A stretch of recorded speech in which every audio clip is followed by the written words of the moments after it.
All right, so I want to talk about the a huge breakthrough I've had just 2 weeks ago when it comes to leadership. And I just made a video kind of giving an update on a bunch of stuff, but I'm in a video making mood. So I actually recorded a video talking about this exact thing that I'm going to talk about, but I never uploaded it. And it's just easier to do it from my computer as I record from my desktop. And I use this as a mic. So hopefully it sounds a lot clearer. And this will hopefully be short and sweet. So leadership as a whole is something that I'm constantly looking to improve, and I'm always looking to how to be a better leader, which honestly comes down to, I think, a few things. One of them is communication and really understanding and having a high level of communication and understanding. I think I think most problems in the world can just be fixed with better communication, and I think it's such an underdeveloped skill that, or something people don't realize that can solve a lot of problems, is having really good, awesome communication skills, and listening skills. that's actually more important than just talking, but additionally, I believe being in a leadership position, you do need to lead by example. I think that is the first and one of the only rules of leadership. And, leading by example is, doing what, you can't just tell someone to do something if you've never done it. And I think high level people might disagree because, there are probably, successful business people that were never janitors of their company, but in essence, if they did start from the ground up, they probably have experience having to clean the office when it's a mess and doing it, but they don't even realize. So leadership is a very complex thing, and there's so many resources and valuable books out there. I mean, just to name a few, you got, Jocko Willings and Leif Babin's book, right? Extreme Ownership, which is one of our core values here in the company. I think that'll always be a core value at any of the companies I start. They have the dichotomy of leadership, and then Jocko has his book, actually right here, Leadership and Strategy Tactics, which is actually something I've recently been just going back to, using it as a playbook. Really freaking awesome. And, leadership is something people need to constantly learn. And then what you realize is that, you obviously want to also improve in communication. But being in a leadership position doesn't mean you're the owner of a company. It can mean you're a manager or you're someone's supervisor, right? If someone reports to you or you lead a team, whether you're a team captain, you're in a leadership position, right? It could be at a church. You could lead a church if you're, I think, a pastor or a priest, right? They are essentially leaders. And leaders lead are supposed to influence people, right? To take some sort of positive action, I guess, in a way. I guess that's my definition. Now, the thing about leadership, especially in a workplace scenario, a lot of the times the dichotomy, now I'm going to use that word because I just said the name dichotomy of leadership. The dichotomy it's challenging because in business, right, in the workspace, if you're a people person, right, I think managers or leaders or bosses can be portrayed as super easygoing, I think there's like three sides of it, right? Either they're a dick, they're really easygoing and too easygoing, and then they're actually influential and create results.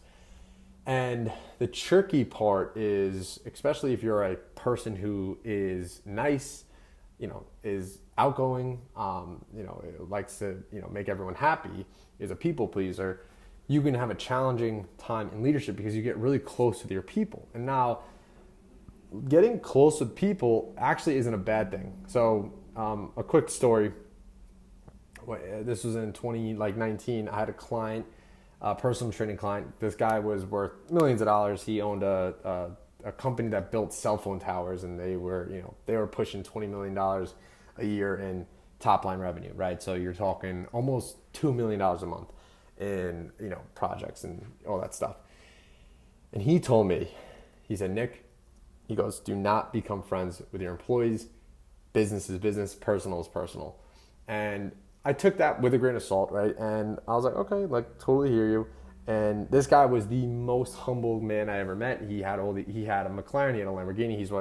He introduced me to McLarens. That's why you can see I have a toy one right there. Also a Ford GT, and that's like a metal jet thing I got. It looks really cool. Right.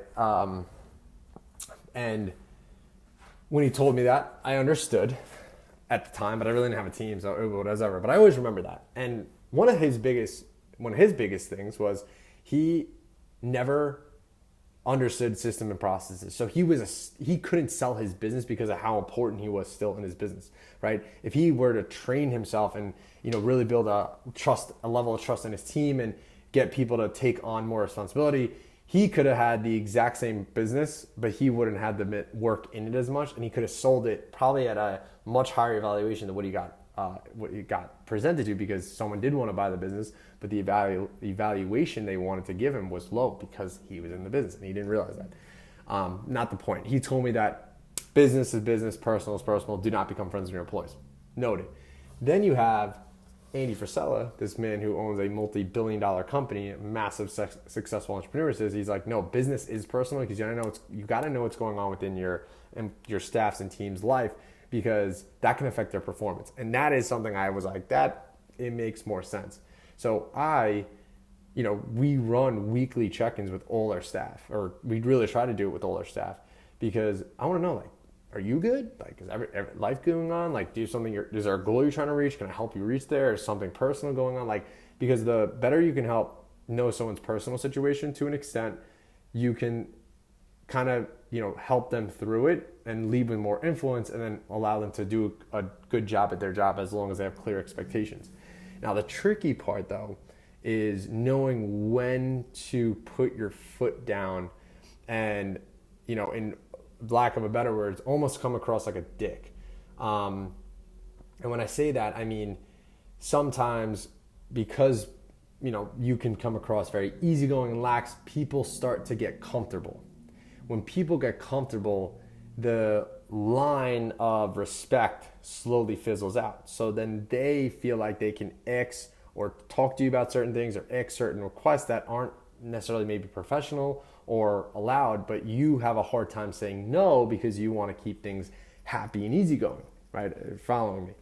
And I kind of found myself in a weird gray area, right? I wouldn't say I was super easygoing, but I also would find it really hard to say no to certain people, really no to anyone in certain situations, just because I didn't want to make someone upset, right? And one thing about me that I discovered is I can pick up someone's energy pretty well.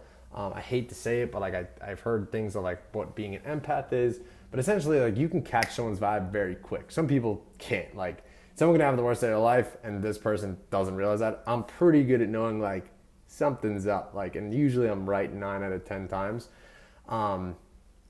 And then, we talk about it, help them, coach them through it, and they level up from there. So I've discovered that one of my leadership flaws was I can be too easygoing. And sometimes I wish I didn't agree or say yes to a request someone made in my team. I should have said no. And it was nothing major because, again, the respect was there, but it was just little things, a little breadcrumb trail. And I noticed it and I said, you know what, like I really need to put my foot down and not be like this. But I'm like, I don't want to be a dick. Like that was my initial thought process. So and I just uploaded a YouTube reel, which was really from TikTok. One of my now mentors, who was the COO of Orange Theory, he was the COO of Equinox. He worked, I don't know what his technically role is, if it was COO or something with Bar, Pure Barre that had 500 locations. This mentor of mine has a hell of a resume. And the last thing he worked was with a company, he was COO and then became the CEO. And I was talking to him about this, and I've said it really simple. Like, I feel like I'm a little too easygoing, and I don't want to be a dick. Like, in a leadership position, I find it hard for me to like put my foot down sometimes because I don't want people to be upset, because sometimes how they react, I feel bad, and I try to like make it coddle them in a way, I guess.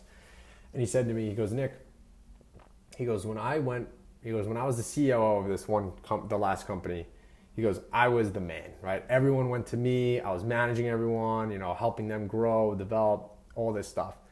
And he goes, it made me feel really good. He goes, when I became the CEO, it was a totally different transition. And what he said to me, this is the big takeaway that you waited 10 minutes for. He said to me, he goes, Nick, let me make sure I say this right. He goes, when you're in a leadership position, you're in the position not to be liked. You're in the position to produce a result and win. And when he said that, oh my God, like whoosh, like it hit me. I was like, oh my God, like there it is. Like he didn't have to say anything else. Like I completely understood.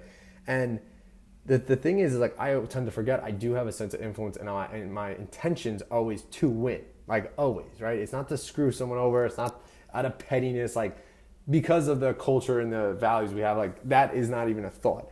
But the reality is we're here to win, and there's no losing. All the decisions that are made are for us to keep excelling, whether you like it or not. And I guess getting told this and really hearing this and understanding it, which is the key, it really has brought a new level of confidence in my decision making and leadership for my team. And it's cool because the next day I took that, and I went to a sales meeting, right? Not, there was only 2 people in the meeting at the time. Now it's 3, but and there was 2 things that to both the people that I said to them like during that week that are things that I really should have said no to, but I was almost like trying to be cool or whatever, right? And I basically called them out. I said, hey, like guys, like, I'm always looking to develop as a leader. And recently I realized that sometimes I feel like I'm too easygoing, and I might have allowed you to do things that maybe shouldn't have, or I should have said no because we could have done more work and focused on higher priority stuff. But I didn't want to upset you. I always want to keep things cool, calm, collected, but that's honestly not helping us win. And I go, I want you guys to understand in my position, I'm not here to be liked. I'm here to win.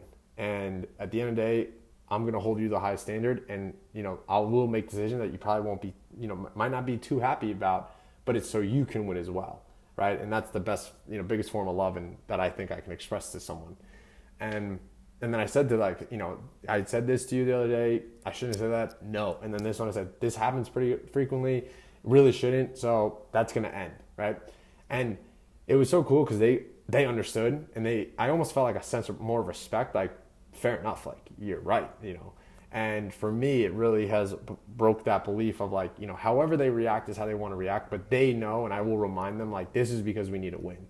And the answer is no, or that's not going to happen, or this can't happen because of X, Y, and Z. And it's nothing against you. It's just, I have to do what's best for the company in order to win. So if you're in a leadership position, understand that you're not in that position to be liked. You're in the position to produce a result and win, period. And it's something that has helped me so much. So thank you to my mentor. I already talked to him about that, and he was so happy about it. And let me know what you think. And I'll be making more stuff on things I learned along the way.